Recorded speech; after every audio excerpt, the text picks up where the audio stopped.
Welcome to For Good Measure, an interview series celebrating diverse composers and other creative artists.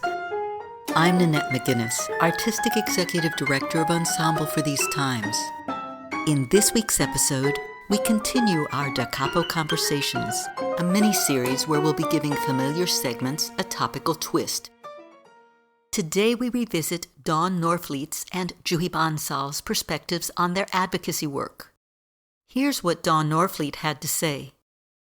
Well, I guess as an artistic person, sometimes we're very intuitive and very sensitive, or at least that's my excuse. And you can get so self-absorbed and, wallowing in self-pity. And there have been moments where I was just like, blah, I'm not famous yet and blah, and, this isn't going my way. And the message that I kept getting back to me was, well, if you're so stuck in yourself, why don't you come out of yourself and volunteer, do something, all right? Do something to help someone else. And so finally that opportunity came when I started working working with the NAACP's ACTSO program. It stands for Afro-Academic Cultural, Technological, and Scientific Olympics.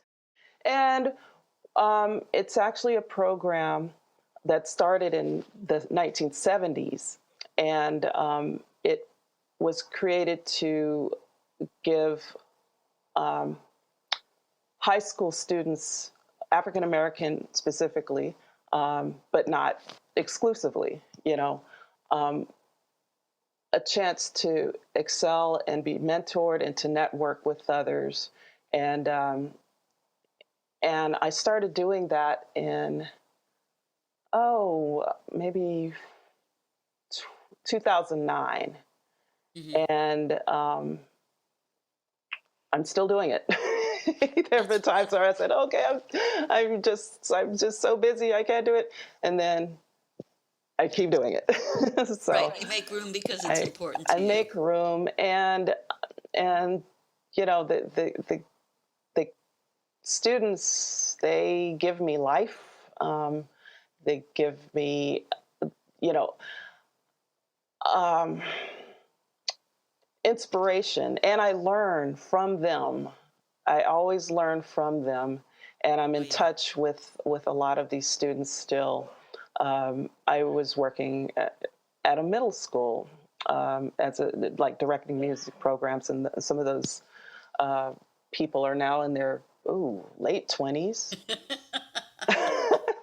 And a lot of them are still doing music, and again, I'm in touch with them, and it's just a beautiful thing. Mentorship is something I didn't have growing up. I had to figure out a lot of things, even in college and in grad school. I found mentors after that experience for the most part. So for that reason, I guess that was, not having had mentorship and seeing the importance of mentorship, I wanted to offer that to students.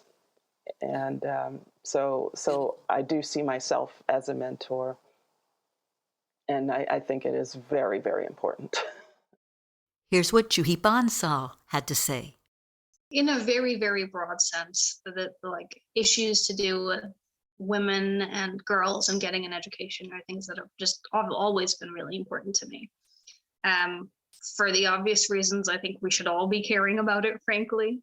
But also, thinking about women in my family, and even my mom wanting to study music when she was younger and she wasn't allowed to. And I've had cousins who are still in India and family members who wanted to pursue educations and weren't allowed to. So there is a personal element to it, as well as just the obvious, of course, all girls should be given an education and given those opportunities.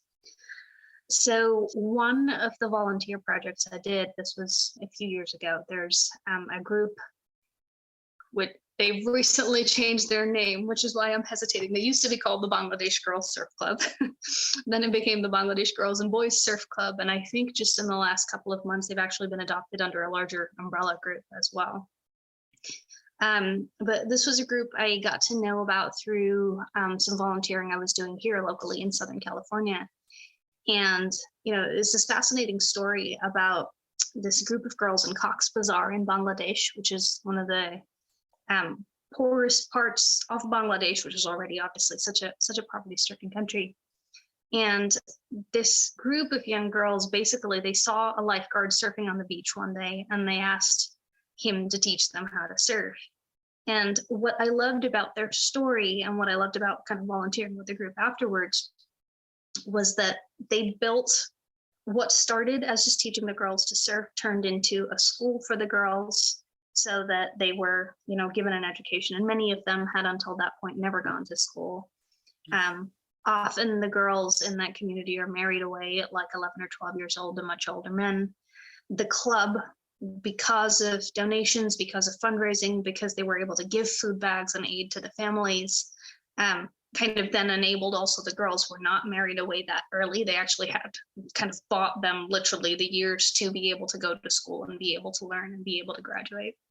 So kind of, as a group I was volunteering with on and off for a couple of years, mostly through our work here in Southern California. But, their stories really stuck with me. And I got to know the founders of the club. So I had a couple of, Skype calls on tiny screens with the girls and getting to hear their stories through the language barrier. And,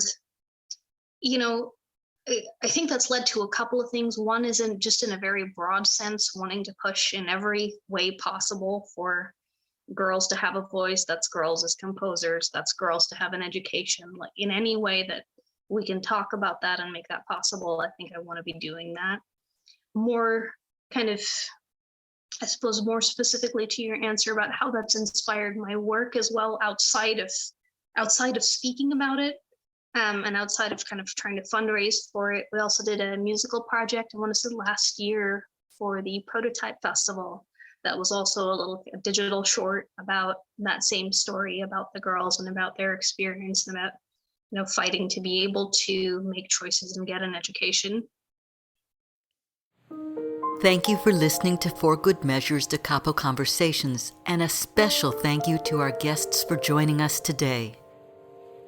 If you enjoyed this episode, please subscribe to our podcast by clicking on the subscribe button, and support us by sharing it with your friends, posting about it on social media, and leaving us a rating and a review. To learn more about E4TT, our concert season online and in the Bay Area, or to make a tax-deductible donation, please visit us at www.e4tt.org. This podcast is made possible by grants from the California Arts Council, the San Francisco Arts Commission, Grants for the Arts, and generous donors like you. For Good Measures produced by Nanette McGuinness and Ensemble for These Times and designed by Brennan Stokes, with special thanks to co-producer and audio engineer Stephanie M. Neumann. Remember to keep supporting equity in the arts and tune in next week for Good Measure.